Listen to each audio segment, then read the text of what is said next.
When you grow up, you tend to get told that the world is the way it is.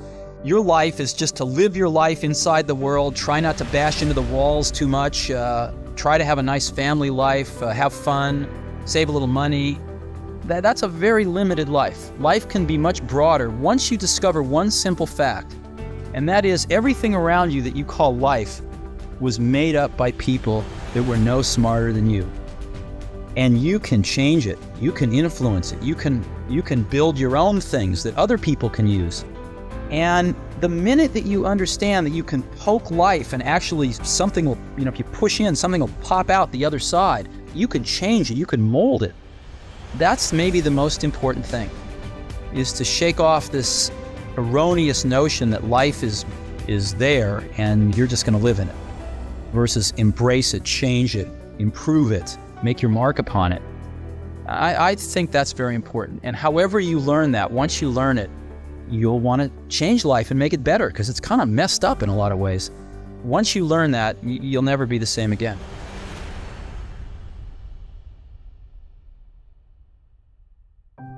It's very interesting. I was worth about over $1 million when I was 23, and over $10 million when I was 24, and over $100 million when I was 25.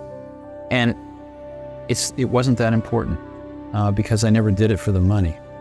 I think money is a wonderful thing because it enables you to do things. It enables you to invest in ideas that don't have a short-term payback and things like that. But especially at that point in my life, it was not the most important thing. The most important thing was the company, the people, the products we were making, what we were going to enable people to do with these products. So I didn't think about it a great deal. I never sold any stock, and just really believed that the company would do very well over the long term. Now, I've actually always found something to be very true, which is most people don't get those experiences because they never ask.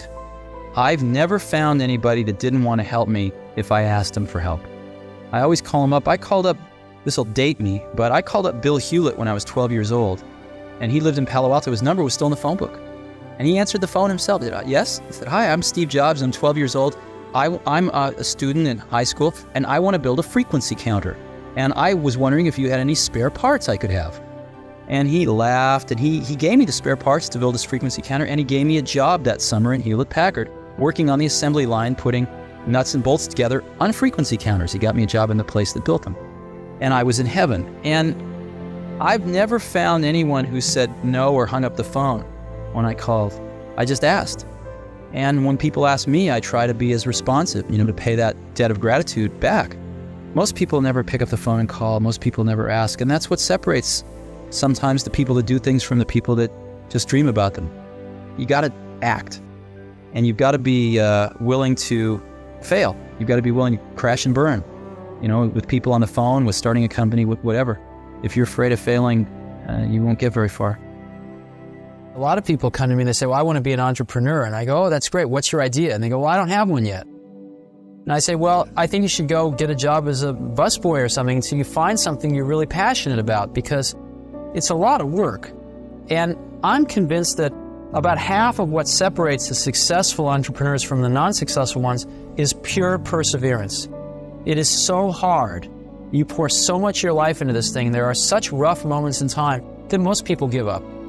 I don't blame them. It's really tough, and it consumes your life. If you've got a family and you're in the early days of a company, I can't imagine how one could do it. I'm sure it's been done, but it's rough. Because it's pretty much an 18-hour-a-day job, 7 days a week for a while. So unless you have a lot of passion about this, you're going to not survive. You're going to give it up. So you got to have an idea, or a problem, or a wrong that you want to right, that you're passionate about. Otherwise, you're not going to have the perseverance to stick it through. And I think that's half the battle right there. My entire life's been spent only in one industry, which is this one. But I've been in it now for about 15 years, and I've seen a lot of people make a lot of things. I've seen a lot of people fail a lot of things.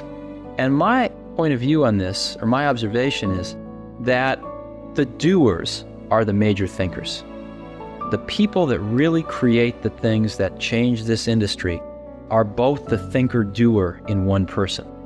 And if we really go back and we examine, did Leonardo have a guy off to the side that was thinking 5 years out in the future what he would paint or the technology he would use to paint it? Of course not.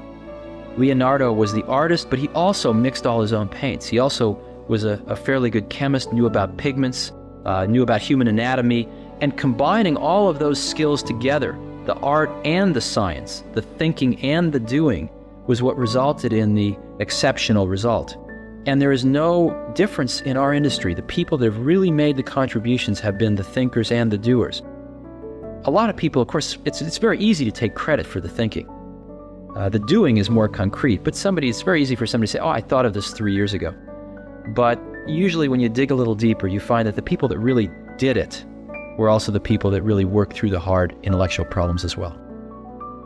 What do you imagine the next 10 years of your life is going to be about? This is probably a bad example, but I'm going to use it. When this whole thing with Gizmodo happened, I got a lot of advice from people that said, you've got to just let it slide. You shouldn't go after a journalist because they bought stolen property and they tried to extort you. You should let it slide. Apple's a big company now. You don't want the PR. You should let it slide. And I thought deeply about this, and I ended up concluding that the worst thing that could possibly happen as we get big and we get a little more influence in the world is if we change our core values and start letting it slide. I can't do that. I'd rather quit. You know, you go back 5 years ago, what would we have done if something like this happened? You go back 10 years ago, we had the same values now as we had then. Maybe a little more experience, certainly more beat up, but the core values are the same. And we come into work wanting to do the same thing today as we did 5 or 10 years ago, which is build the best products for people. You know, there's nothing that makes my day more than getting an email from some random person in the universe who just bought an iPad over in the UK and tells me the story about how it's the coolest product they've ever brought home, in their lives. That's what keeps me going. And it's what kept me going 5 years ago. It's what kept me going 10 years ago when the doors were almost closed. And it's what will keep me going 5 years from now, whatever happens. Apple as a company doesn't have the most resources of everybody in the world. And the way we've succeeded is by choosing what horses to ride really carefully, technically. We try to look for these technical vectors that have a future and that are headed up. And, different pieces of technology kind of go in cycles. They have their springs and summers and autumns, and then they go to the graveyard of technology. So we try to pick things that are in their springs. And if you choose wisely, you can save yourself an enormous amount of work versus trying to do everything. And you can really put energy into making those new emerging technologies be great on your platform, rather than just okay because you're spreading yourself too thin. So we have a history of doing that. As an example, we went from the 5-inch floppy disk to the 3.5-inch floppy disk with the Mac. And there were some good reasons we did that. We got rid of the floppy disk altogether in 1998 with the first iMac. We also got rid of these things called serial and parallel ports, and we were the first to adopt USB, even though Intel had invented it. You first saw it en masse on iMacs. And so we have gotten rid of things. We were one of the first to get rid of optical drives with the MacBook Air. And I think things are moving in that direction as well. And sometimes when we get rid of things like the floppy disk drive on the original iMac, people call us crazy. But sometimes you just have to pick the things that look like they're going to be the right horses to ride going forward.